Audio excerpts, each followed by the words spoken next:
Hello friends, welcome to my another video. আজকে আমি যে রেসিপিটি নিয়ে এসেছি এটা একটা ভিন্ন রেসিপি, না তোমরা কোনো দিন দেখেছো না খেয়েছো।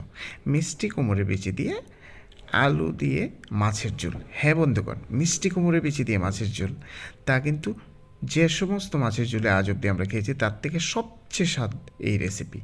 এটা বানানোর জন্য যা যা সামগ্রী সেগুলো আমি ডেসক্রিপশানে দিয়ে রেখেছি, চেক করে নিও। প্রথমেতে আমি মিষ্টি কুমড়োর বিচিগুলো নিয়ে নিলাম, সবকটা খোসা ছাড়ানো বিচি। এগুলোর মধ্যে একটু জল দিয়ে এটা পাশে রেখে দেবো।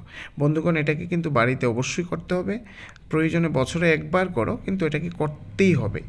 এবং এই পর্যায়ে গিয়ে আমাদের যে কাজটা সেটা হলো মাছগুলোকে ম্যারিনেট করে নেওয়া। আমি এখানে ছোট্ট আকারের মাছ নিয়েছি, তোমরা যে কোনো মাছ নিতে পারো, স্বাদে কিন্তু কোনো কম্প্রোমাইজ নেই, সব কয়টা একই ধরনের স্বাদ হবে। এরপরে মাছের ভাজিগুলি হয়ে গেলে তারপর যে আমরা মিষ্টি কুমড়ো বিচিগুলি নিয়েছিলাম সেগুলোকে মিক্সি গ্রাইন্ডারের মধ্যে পেস্ট করে নেব। পেস্ট করার সময় জলটা একটু কম দেব, নয়তো স্টিকি হয়ে যাবে।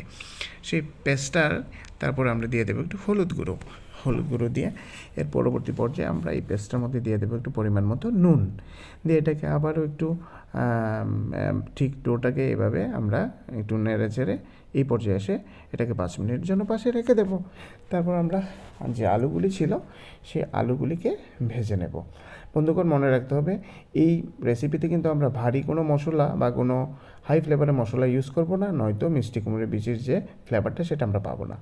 এরপরে সবচেয়ে ইম্পর্টেন্ট কাজটা হলো মিষ্টি কুমড়োর ডোটা দিয়ে, বিচির ডো দিয়ে সে বড়া তৈরি করা। সেই বড়া তৈরি করার সিম্পল প্রসেস, হিট কম আছে, আমরা সেটা করব। এই হলো আমাদের বড়া তৈরি। দেখো বন্ধুগণ, মিষ্টি কুমড়োর বিচিগুলো কি সুন্দরভাবে বড়া তৈরি হয়ে গেছে। সেই পর্যায়ে এসে আমরা আলুগুলিও ভাজি করে ফেলেছি এবং মাছগুলোকেও ভেজে নিলাম। তারপরের যে পর্যায় সেটা হলো আমরা ফোড়নের কাজ করব। ফোড়নের কাজের সময় কড়াইয়ের মধ্যে আমরা একটু তেল দিয়ে দেব 2 তেজপাতা।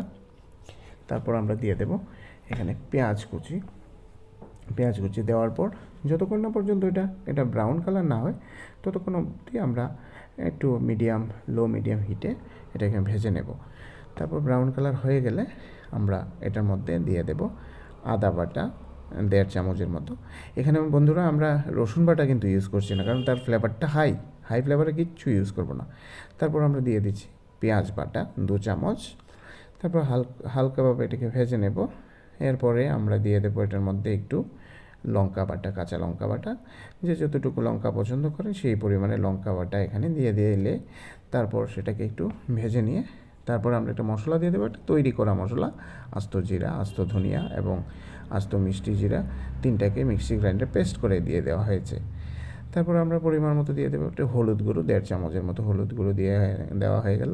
তারপর দিয়ে দেবো নুন। সেই নুনটা দেওয়ার পর এরপর একটু কষিয়ে নিয়ে পরের পর্যায়ে দিয়ে দেবো আমরা কাশ্মীরি লঙ্কা গুঁড়ো কালারের জন্য।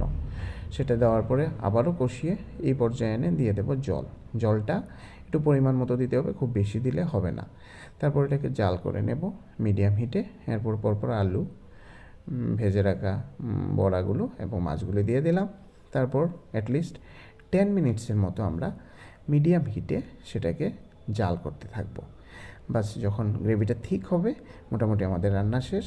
ঠিক এই যে কালারটা এসছে, এই হয়ে গেল আমাদের মিষ্টি কুমড়োর বিচি দিয়ে মাছের ঝোল। এবং এটা এত সুস্বাদু যে এটা না ট্রাই করলে বোঝা যাবে না। আমার ভিডিওটা অবশ্যই দেখার জন্য সবাইকে ধন্যবাদ।